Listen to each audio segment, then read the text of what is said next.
वाली। Good morning all of you. Perfect के online app और ऑनलाइन प्लेटफॉर्म पर एक बार फिर से आपका स्वागत है। मैं अनिल कुमार हिंदी व्याकरण का एपिसोड नंबर 2 लेकर आया हूँ। एक बार हम बात करेंगे कल की, थोड़ी सी रिवाइज करें तो कल अपन ने अध्ययन किया था स्वर का, और वर्ण विचार अपना जो टॉपिक चल रहा था उसमें स्वरों की संख्या अपन ने पढ़ी थी 11 स्वरों को सबसे पहले अपन ने बांटा था क्रम के काल के आधार पर, माफी चाहूंगा, काल के आधार पर बांटा, और काल के आधार पर अपन ने भेद किए थे 2, और 2 भेद किए थे, एक लघु और एक दीर्घ। एक बार देखना, ये कल की बातें हैं और आपको पिछला वाला एपिसोड पूरा देखना है, उसके बाद आगे वाला एपिसोड समझ में आएगा। और दूसरा भेद किया था अपन ने दीर्घ, तो लघु स्वरों की अपन ने संख्या 4 और दीर्घ की 7 संख्या निकाली थी। लघु स्वरों की मात्रा 1 और दीर्घ स्वरों की मात्राएं 2 गिनी जाती है। मात्रा 1 और 2 का सारा कैलकुलेशन मैंने बताया था आपको। इसके बाद अपन ने जो पढ़ा था वो पढ़े थे अपन ओष्ठाकृति के आधार पर स्वरों के 2 भेद किए थे, वर्ताकार और अवर्ताकार। होठ जो गोल होंगे वो वर्ताकार, जहाँ गोल नहीं होंगे वो अवर्ताकार। इसके बाद अपन आज जो लेकर चल रहे हैं वो स्वरों का तीसरा वर्गीकरण लेके चल रहे हैं। देखिए इधर ध्यान दीजिएगा बोर्ड पे, स्वरों का जो अगला वर्गीकरण चलेगा वो अपना है मुखाकृति के आधार पर, मुखाकृति के आधार पर, मुख की आकृति के आधार पर। और इसके बाद वाला अगला भेद है जिह्वाकृति के आधार पर। जिह्वा की आकृति, ये आंतरिक और बाह्य परिवर्तन है स्वरों के। आंतरिक और बाह्य का मतलब मुख विवर के अंदर जो परिवर्तन होंगे, जिह्वा की आकृति किस प्रकार की बनेगी और मुख की आकृति किस प्रकार की बनेगी। हालांकि इनको अपन को सीखना है, एकदम तैयार करना है, तो मैं आपको कॉन्सेप्ट के आधार पर ये बताना चाहूंगा। एक बार तो आप नामकरण का ध्यान रखें। इधर जिह्वाकृति के आधार पर और मुखाकृति के आधार पर भेद होंगे 4 और 3। तो ये तो 4 भेद होंगे और यहाँ होंगे 1, 2 और 3 भेद। तो एक बार पुनः ध्यान दें, मुखाकृति के आधार पर 4 भेद होते हैं। वो होता है एक तो संवृत स्वर, दूसरा होता है अर्ध संवृत स्वर, तीसरा होता है अर्ध विवृत स्वर, और अंततः होता है विवृत स्वर। तो एक बार देखिए जी, नाम याद कीजिए, संवृत, अर्ध संवृत, अर्ध विवृत और विवृत। नाम याद करें, मुखाकृति के आधार पर स्वरों के 4 भेद, संवृत, अर्ध संवृत, अर्ध विवृत और विवृत। पुनः देखिए, मुखाकृति के आधार पर स्वरों के 4 भेद, संवृत, अर्ध संवृत, अर्ध विवृत और विवृत। और जिह्वाकृति के आधार पर स्वरों के 3 भेद, प्रथम है अग्र स्वर, दूसरा है मध्य स्वर और तीसरा है पश्च स्वर। बिल्कुल ही आसान है, एकदम सरल है। आप पुनः ध्यान देंगे तो आसानी से याद हो जाएगा। यहाँ तक कि आपको इन स्वरों का वर्गीकरण भी अभी और इसी वक्त बोर्ड पर आप एकदम नजर लगाकर टिका कर देखें, यही याद हो जाएगा। रट्टा मारने की कतई आवश्यकता नहीं है। पुनः देखिए, मुखाकृति के आधार पर संवृत, अर्ध संवृत, अर्ध विवृत और विवृत। जिह्वाकृति के आधार पर 3 भेद होते हैं, अग्र, मध्य और पश्च। क्लियर है? यहाँ तक नाम क्लियर है? तो मैं इन नाम का कैलकुलेशन आपके सामने लेके आ रहा हूँ। एक बार ध्यान देना। अब एक नाम का कैलकुलेशन आपको मुखाकृति और जिह्वाकृति को पढ़ने के लिए 3 चीजों का ध्यान रखना पड़ेगा।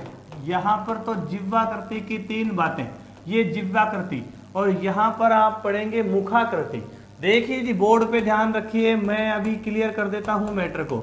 ये तो जिह्वाकृति हो गई और ये मुखाकृति हो गई। गौर से देखना दोस्तों, ये 3 मैंने लाइनें बनाई हैं, एकदम सिंपल सी खड़ी लाइनें 3, और 3 लाइनें जिह्वाकृति वाले तीनों पार्ट को डिवाइड कर रही हैं। देखिए, जिह्वाकृति का पहला भेद क्या था? पहला भेद क्या था जिह्वाकृति का? जिह्वाकृति का पहला भेद अग्रस्वर, अग्रस्वर, आगे वाली पंक्ति अग्रस्वर और अंत वाली पंक्ति पश्च स्वर, ये अंत वाली पश्च स्वर, और जो बीच वाली है वो मध्य स्वर का, मध्य स्वर की ओर इंगित कर रही है। ये जिह्वाकृति के आधार पर 3 भेद। कितने भेद? 3 भेद। ये लो जी, कौन कौन से? अग्र, मध्य और पश्च। क्लियर है? यहां देखिए, मुखाकृति के आधार पर 4 भेद। ये देखिए जी, 4 हैं, इसका मतलब एक लाइन ये होगी, दूसरी लाइन ये होगी, तीसरी वाली ये होगी और अंततः वाली ये होगी। बोलो क्लियर है? बोलो क्लियर है? क्लियर है? ये 3 हैं और ये 4 हैं। 4 को आप नाम को मेंशन करेंगे बोर्ड पे। पहली वाली पंक्ति किसका इशारा कर रही है? संवृत स्वर का। अंत वाली किसका इशारा कर रही है? विवृत का। विवृत के ठीक पास वाली अर्ध विवृत और संवृत के ठीक पास वाली अर्ध संवृत। बोलो क्लियर है?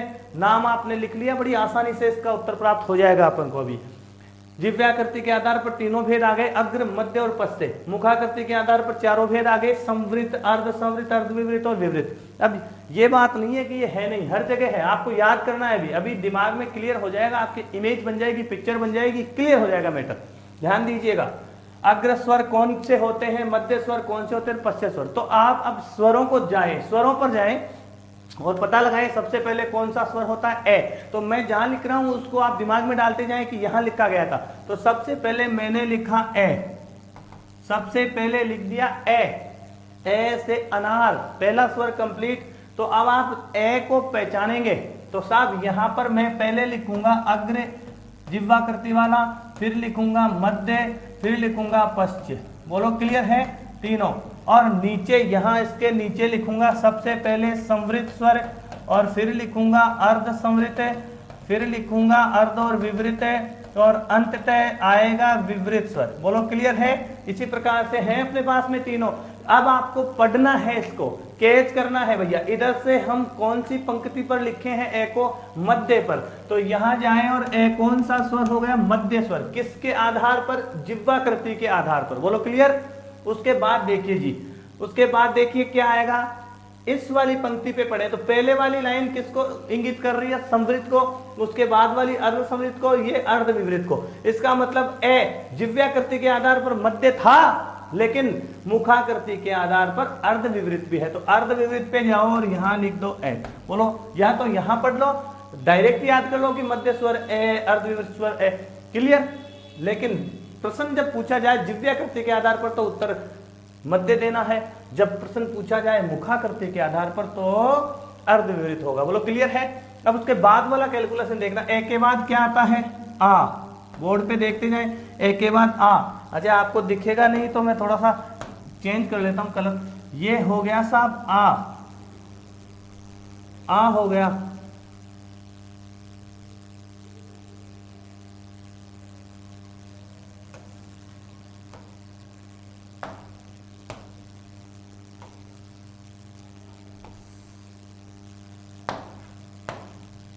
नंबर 2 स्वर है आ।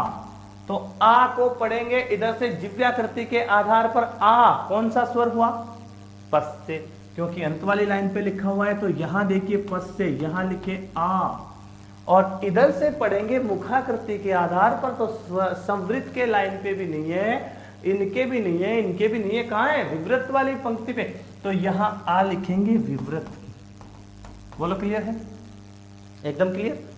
अब देखिए, अब जब भी सवाल पूछा जाए कि जिह्वाकृति के आधार पर आ है तो पश्च स्वर होगा, और ये पूछा जाए कि साहब मुखाकृति के आधार पर विवृत स्वर कौन सा है तो आ हो गया। या आ कौन सा स्वर है? विवृत स्वर है। बोलो कोई दिक्कत है? नहीं है।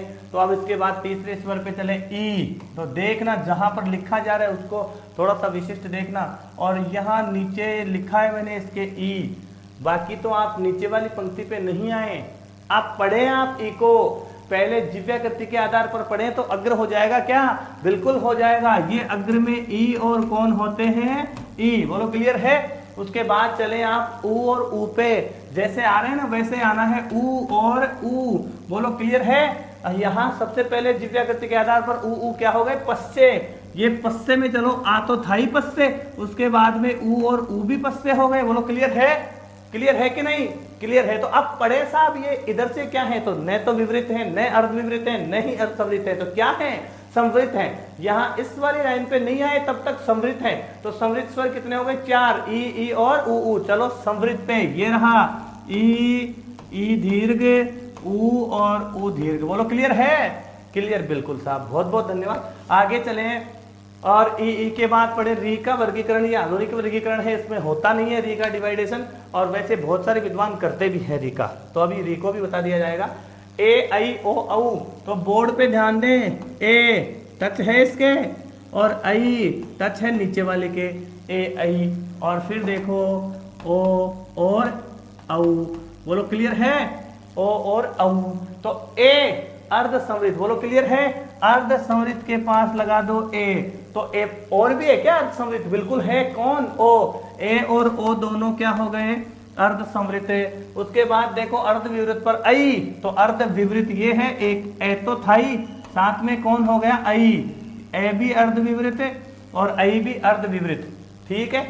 और अब एक आपके आगत स्वर आता है अंग्रेजी वाला, ओ, कॉलेज नॉलेज वगैरह पर लगाया जाता है, उसको भी ओ के साथ ही पढ़ा जाता है। तो ये भी क्या हो जाएगा? अर्ध संवृत। अर्ध संवृत क्या हो जाएगा भैया? ओ, कॉलेज नॉलेज कोऑपरेटिव ऐसे शब्दों के ऊपर लगाई जाने वाली अर्धचंद्र बिंदु होती है, वो अंग्रेजी का आगत स्वर है भैया। अभी उसकी जानकारी आपको आगे दी जाएगी, एक बार इसको पुनः देखिए। दो कंसेप्ट मैंने यहाँ क्लियर करने का प्रयास किया है और ये एकदम सरल है, एकदम सिंपल है। बोर्ड पे पुनः ध्यान दें और बढ़िया तरीके से समझें कि जिव्याकृति के आधार पर कितने भेद होते हैं? 3, और पंक्तियां भी कितनी हैं? 3। 3 में अग्र स्वर, मध्य स्वर और पश्च स्वर, ये इनके नाम हैं। अग्र स्वर होते हैं ई, ए, आई। देख लीजिए भैया, अग्र स्वर होते हैं ई, ए, आई। तो अग्र पर अपन ई लिख दिए, ए और आई और लिखे साहब, बोलो क्लियर है। और देखो दूसरी वाले पर मध्य स्वर होता है केवल ए, केवल ए। चाहे तो आप इसका स्क्रीनशॉट ले लेना, बड़ा सिंपल और सरल है। और पश्च स्वर होते हैं, ये बाकी बच गए वो स्वतः ही। तो पश्च स्वर में अपन ने ए, उ मेंशन कर लिया था, तो उसके बाद आप करो ओ और औ को भी मेंशन कर लो, और ये अंग्रेजी वाले आगत को भी मेंशन कर लो, बोलो क्लियर है। उसके बाद अपने पास इस तरीके से पढ़ेंगे, दाएं से बाएं पढ़ेंगे। ये ऊपर से नीचे पढ़े हैं, ऊपर से नीचे पढ़ेंगे तो जिव्याकृति के 3 भेद आ जाएंगे।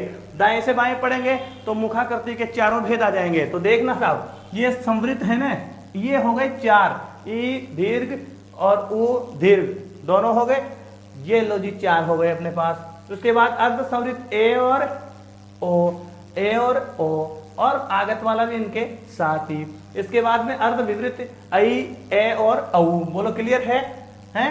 आई, ओ और औ। उसके बाद विवृत, विवृत कौन है? केवल आ। और यहां से बहुत सारे प्रश्न प्रत्येक प्रतियोगी परीक्षा में पूछे जाते हैं, चाहे से वो पटवार हो, चाहे से वो रीट हो, first grade, second grade, school lecturer या कोई सी भी एग्जाम हो, सबकी दृष्टि से ये इंपॉर्टेंट है। देखिए एक बार पुनः, यहाँ पर अब आप 2 कंसेप्ट से तैयार कर लिए हैं इन प्रश्नों को। एक तो ऐसे भी याद कर सकते हैं और एक इस डायग्राम के माध्यम से, बड़ा सरल है, ऐसे भी याद कर सकते हैं। एक बार पुनः देख लीजिए, प्रश्न इस प्रकार से पूछे हुए हैं। निम्न में से मध्य स्वर है, ऑप्शन आ जाएगा ए, आई, ए और ओ। मध्य स्वर क्या होता है? केवल ए होता है। प्रश्न ऐसे ही पूछे जाएंगे। विवृत स्वर है तो विवृत केवल आ होता है, बाकी वाले ऑप्शन अपने काम के नहीं है। समझ रहे हो क्या? इस प्रकार से कोई सा भी प्रश्न पूछा जा सकता है। अब देख लीजिए कंसेप्ट, जब इनका उच्चारण किया जाता है, जब इनका उच्चारण किया जाता है तो यहां पर विवृत का मतलब होता है खुला हुआ, खुला। अब क्या खुला? क्या कोई ऑफिस है जो खुल जाएगा या नहीं खुलेगा? खुला हुआ क्या? मुंह, थोबड़ा खुला हुआ। और इसका मतलब है ये अर्ध खुला, मतलब आधा खुला हुआ, अर्ध खुला, समझ रहे? अर्ध खुला, आधा खुला हुआ। अब आधा खुला हुआ है तो आप अंदाजा लगा लो, आप देखो आसानी से समझ में आएगा। बोलो, ये विवृत का आधा, विवृत का अर्ध विवृत का मतलब ये खुला हुआ, ये इसका आधा खुला हुआ, ये संवृत अर्ध खुला हुआ, तो अर्ध संवृत इसका भी आधा खुला हुआ, मतलब पाव खुला हुआ, 250 ग्राम खुलेगा इसमें मुंह, ये मान लीजिए आप। तो ठीक है, ये खुला हुआ, इसका ये आधा खुला हुआ, ये आधा खुला हुआ, इसका भी ये आधा खुला हुआ, बोलो क्लियर है? अर्ध खुला का भी आधा खुला, मतलब ये 1 है तो ये क्या है? आधा। ये आधा है तो ये क्या है? ये 250 ग्राम है, पाव है जी। क्लियर है? अब क्या खुलेगा? मुंह खुलेगा। कैसे खुलेगा? ऐसे खुलेगा, बोल के देख लो। ए आधा खुला, अर्ध विवृत आधा खुला, लेकिन आ खुला हुआ, थोबड़ा पूरा खुल जाता है। ऐसे ही यहाँ संवृत ई थोड़ा थोड़ा खुलता है, अर्ध खुला। लेकिन ये ए आई तो ई उ से भी कम खुलता है मुंह, इसलिए इनके इस कंसेप्ट को भी ध्यान में रखें। विवृत खुला हुआ, अर्ध विवृत इसका आधा खुला हुआ, अर्ध खुला क्या है? संवृत इसका भी आधा खुला क्या है?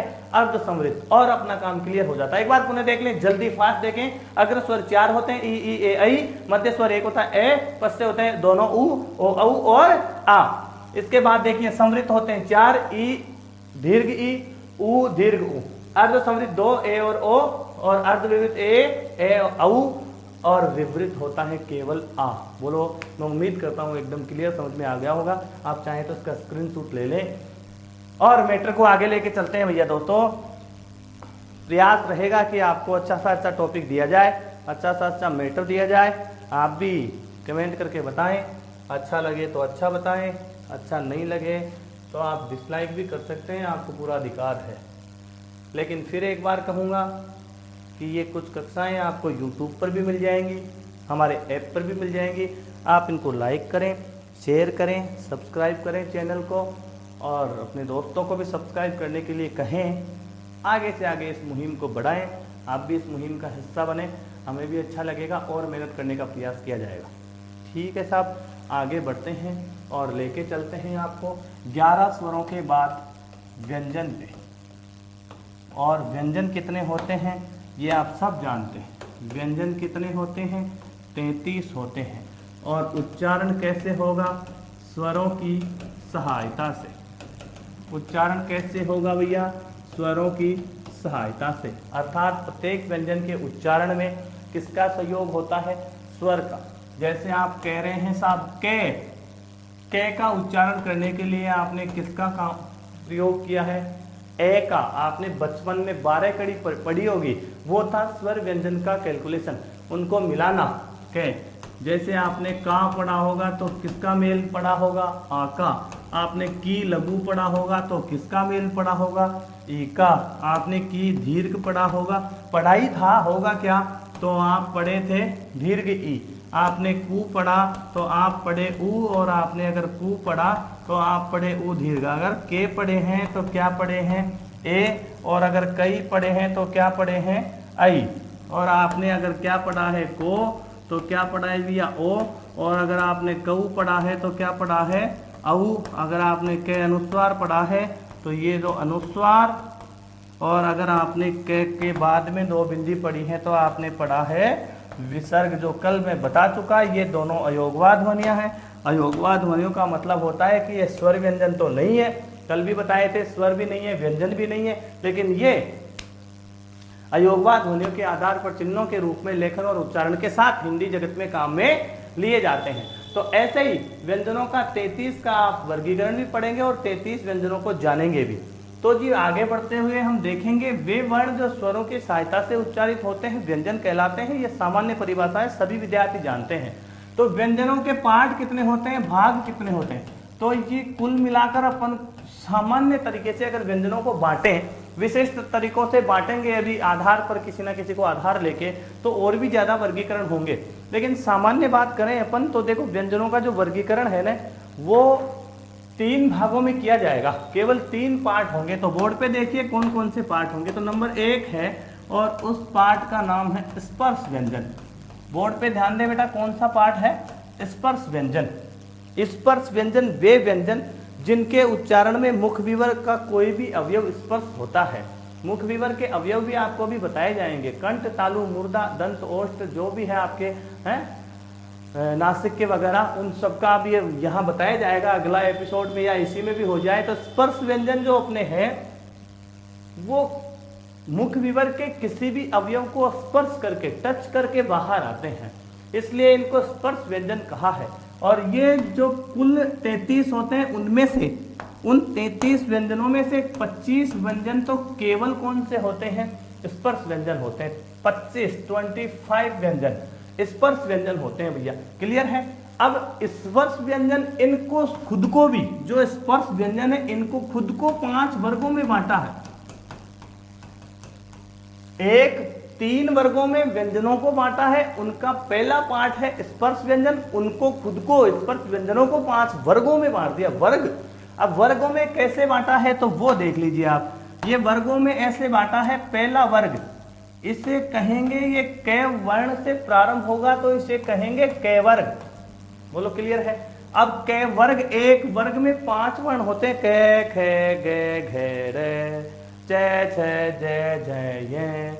अभी जो आएंगे वो सभी आ जाएंगे। तो कै वर्ग में 5 वर्ण देखिए भैया, कै, खे, गे, घे और रे। अब ये व्यंजन है, इसलिए इनके नीचे तिरछी रेखा लग जाती है। तिरछी रेखा किसको इंगित करती है? स्वर रहित व्यंजन को, अर्थात हलंत का प्रयोग जब हो जाएगा तो ये मान लीजिए वह केवल व्यंजन होगा, स्वर नहीं होंगे उसके अंदर, स्वरों का मेल नहीं होगा, हट जाएंगे स्वर। ऐसे ही साहब दूसरा स्पर्श व्यंजनों का अपन ने जो वर्ग किया वो था चे वर्ग। कौन सा वर्ग जी? चे। तो ऐसे ही कै, चे, ते, ते और ये पे, बोलो इन्हीं से प्रारंभ होते हैं। तो ये 3, 4 और ये 5। अब चे वर्ग, टे वर्ग, ते वर्ग और पे वर्ग को भी देखिए। तो कै, चे, टे, ते, पे का मतलब हो गया यहाँ पर चे, छे, जे, जे, ये चे, छे, जे, जे, ये। यहाँ पर देखिए टे, ठे, डे, ढे, णे, ये सब हलंत युक्त है भैया, व्यंजन है ये, इसलिए हलंत का प्रयोग आवश्यक है।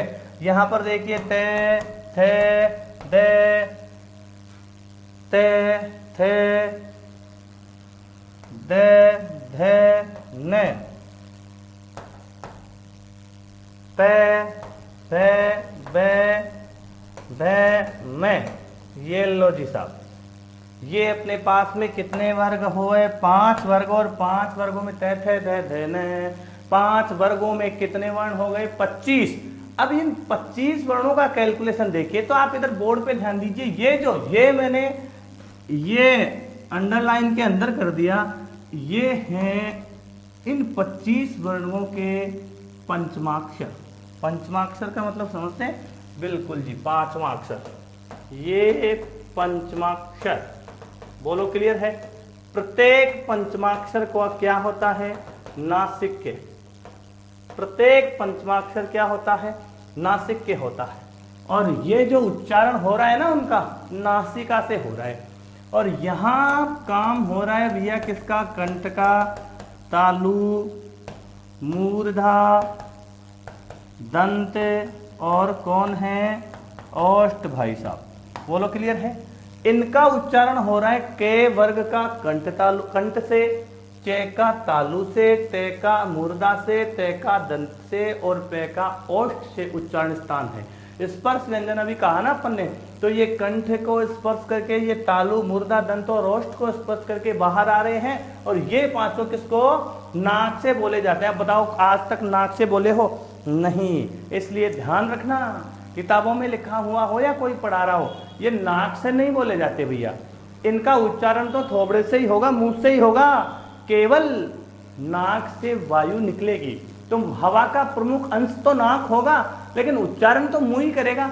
इसलिए ध्यान देना, पंचमाक्षर या नासिक्य का उच्चारण अगर मुंह करेगा तो भैया मुंह वाली बैठेगी नहीं व्यवस्था। ये नासिक्य कैसे माने जाएंगे? तो ध्यान रखना साहब, ये पहला उच्चारण कंठ से हो रहा है इधर, तो ये कंठ के साथ किससे उच्चारित किए जाएंगे? नासिक्य से। तो पहले जो प्रश्न आ रहे थे वो सीधे नासिका के आ रहे थे।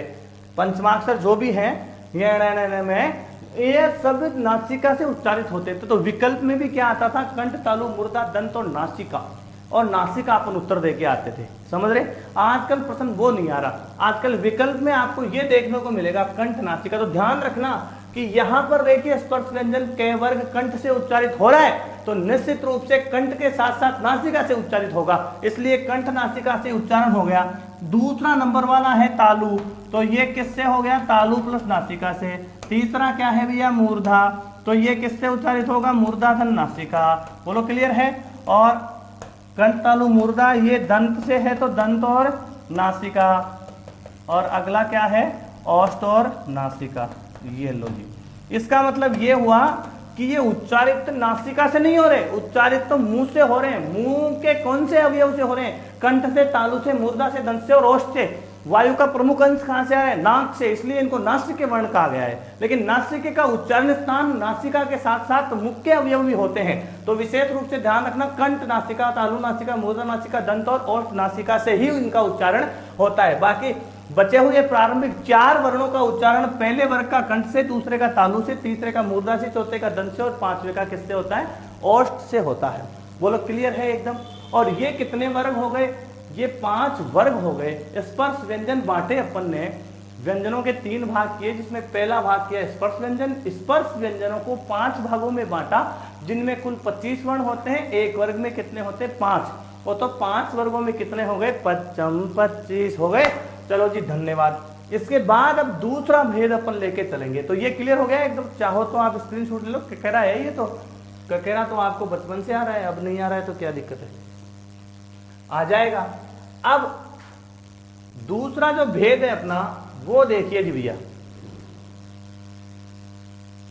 दूसरा भेद व्यंजनों का है स्पर्श व्यंजन, दूसरा है अंतस्थ व्यंजन और तीसरा है ऊष्म व्यंजन। माफी चाहूंगा, उल्टा हो गया। ऊष्म और अंतस्थ।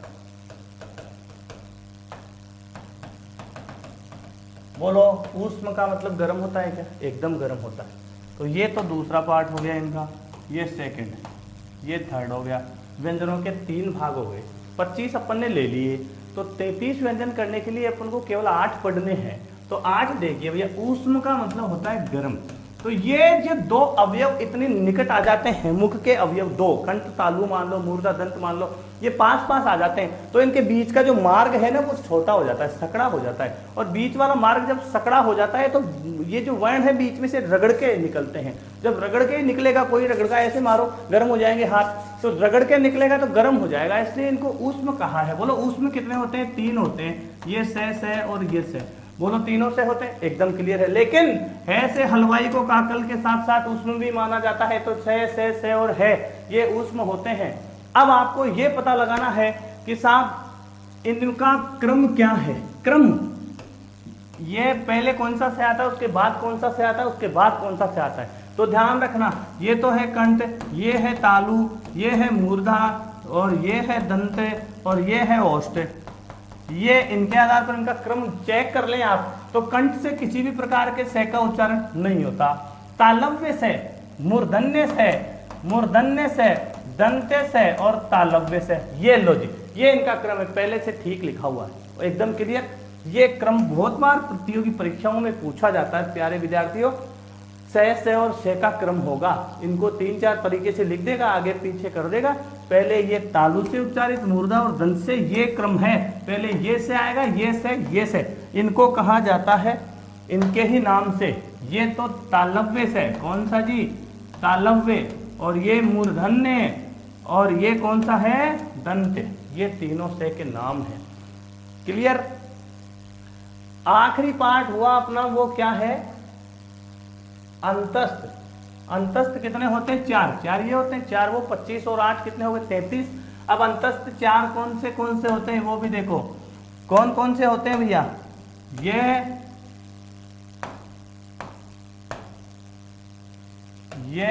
रे ले वे। बोलो, क्लियर है? और क्रम भी इनका यही होता है, पहले ये होता है, फिर रे होता है, फिर ले होता है और फिर मैं होता है। इसी क्रम के आधार पर इनको याद रखें। और ऐसे कुल मिलाकर के अपने पास में कितने हो जाते हैं वर्ण? 25। तो दोबारा देखिए, स्पर्श 25 तो क्या है? स्पर्श। और उसके बाद ऊष्म कितने हैं? 4। और उसके बाद अंतस्थ कितने हैं? 4। अब इनको काउंट कर लो आप, ये कितने हो गए? 33। तो प्यारे विद्यार्थियों, 11 स्वरों के साथ साथ व्यंजन कितने होते हैं? 33 व्यंजन होते हैं। और 33 व्यंजनों को अपन अभी तो 3 भागों में बांटे हैं। अब प्रयोग, संरचना, उच्चारण, काल, अवधि, इनके आधार पर व्यंजनों के और भी वर्गीकरण होंगे, लेकिन वो अब आज नहीं होंगे, कल होंगे। तो आज के लिए आपको बहुत बहुत धन्यवाद। और मैं उम्मीद करूंगा कि आप हमारी मुहिम को आगे बढ़ाने में अपना सहयोग देंगे और आप हमारे ऐप को ज़्यादा से ज़्यादा डाउनलोड करवाएंगे। प्ले स्टोर पर जाके आपको परफेक्ट एजुकेशन ऐप डाउनलोड करना है। ये हमारा लोगो है, ऐसे प्रकार का दिखेगा। और YouTube पर भी आपको ये क्लासें मिल जाएंगी। पेड कोर्स वगैरह भी हमारे पास हैं, आप पेपर वगैरह भी खरीद सकते हैं उस पर जाके। 150 रुपये में 1500 आपको पेपर मिलेंगे। लाइक करें, शेयर करें, सब्सक्राइब करें, अपने दोस्तों को भी भेजें।